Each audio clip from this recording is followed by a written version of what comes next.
আমরা মুসলিম, আমরা কিসের জাতি? আমরা কিভাবে ভুলে যাই আমাদের পিতাকে?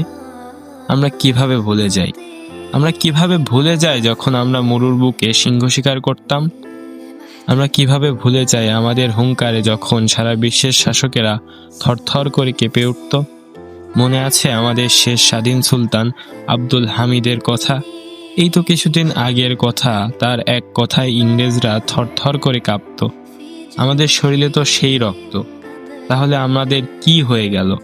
কি অদ্ভুত বিষয়, তাই না? একটা দেশের ৯১% মুসলমান, তবুও সেই দেশের হুজুরকে পাওয়া যায় না। ২ দিন পর শিকল বাঁধা অবস্থায় তাকে উদ্ধার করা হয়। এই দেশে ৯১% মুহাম্মাদের উম্মত, অথচ সেই মুহাম্মদ সাল্লাল্লাহু আলাইহি ওয়াসাল্লামকে নিয়ে বাজে কথা হয়, আমরা পর্যন্ত করি না। অথচ এই দেশে মুজিবকে নিয়ে কথা বললে আয়না ঘরে ঘরবন্দি থাকতে হয়, রবীন্দ্রকে নিয়ে কথা বললে জেল হাজত খাটতে হয়।